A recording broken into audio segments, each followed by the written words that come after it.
என்பது அல்ல.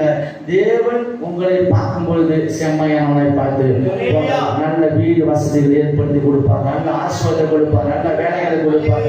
ஹல்லேலூயா.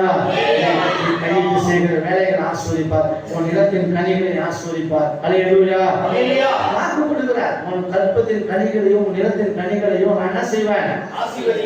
உங்களுக்கு மறுபடியும் உண்டோ இல்லை போய் கற்பது என்னது? மாடு மிருக ஜீவனை கொண்டு மனிதர்களை கொண்டு என்னது உங்கள் பிள்ளைகளை கொண்டு ஏதாவது மனிதே இருப்பது அல்ல அப்படின்னு வேற சொல்லப்பட்டிருக்கிறது. அப்படிதான் இவங்க ஆசீர்வதித்து அவர் செம்மையான காரியங்களை செய்வதாக இருப்பார். அதுக்கு நாம் என்ன செய்ய வேண்டும் என்று சொன்னால், பிரியமானவர்களே, கர்த்தரை செம்மையா நாம் தொழுது கொள்ள வேண்டும்.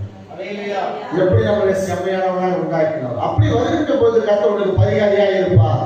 நாம அநேக பரிகாரிகளை தேடி ஓடுகிறோம், அநேக பரிகாரங்களை தேடிப்போம், அநேக பரிகாரங்களை செய்வதற்காக நாம் என்னெல்லாம் சொல்லுகிறோமோ அதெல்லாம் நாம் செய்கிறவர்களா இருந்தோம். அநேக பரிகாரங்கள் செய்வதற்காக நம்மள என்ன செஞ்சோம்? அதுக்காக பல ஆயிரங்களை பல ரூபாய்களை என்னென்னலாம் சொன்னாங்களோ அதெல்லாம் செய்ய ஓடுகிறோம்.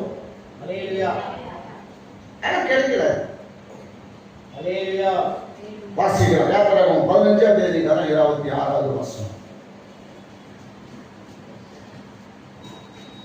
நீ உன் தேவனாகிய கர்த்தருடைய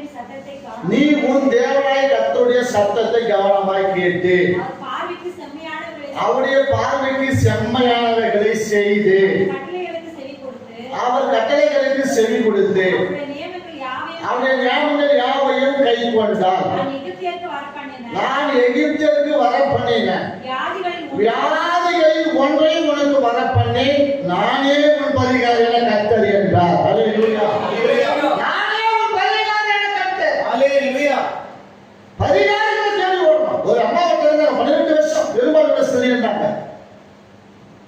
மார்க்கில் நம்ம 5வது அதிகாரத்தில் வாசிக்கும் போது பார்க்கிறோம் 12 வருஷம் பெரும்பாலுள்ள ஸ்திரீ. இங்க பாருங்க எத்தனை வருஷம்? 12 வருஷம். தன்னுடைய சொத்தால அந்த பெரும்பாடு நிற்பது 12 வருஷம் பெரும்பாடு போயிட்டே இருக்கு. பெண்களுக்கு 3 நாள் வழிபாடு இருந்தாலே குடும்பங்களிலே பயங்கரமான சண்டை வரும். கணவன் பார்த்தா கணவனே எதிர்ப்பு இருப்பான், பிள்ளைகள் பார்த்தா எதிர்ப்பு இருப்பான். அந்த தீட்டு கழிக்கிற 3 நாள் கழிக்கிற மாதிரி அந்த குடும்பத்தில் 1000 தடவை கழுவுவாங்க, அது 1000 தண்ணி விடுவாங்க, சாணி விடுவாங்க, அது விடுவாங்க, இடுவாங்க. அது பெண்களுக்கு தேவனுக்கு கொடுத்த ஒரு வராது. வழிபாடு என்பது பெண்களுக்கு கொடுத்த 3 நாள் அது வழிபாடு என்பது தேவன் வருவதை இயற்கையான ஒரு வரம் அவங்களுக்கு. அதை நம்ம என்ன செய்வோம்? அசிங்கப்படுத்துறது, கேவலப்படுத்துறது, அது ஆச்சாரம் பண்ணிட்டு அது தீட்டை கழிச்சுட்டு அதை கழிச்சுட்டு இதை கழிச்சுட்டு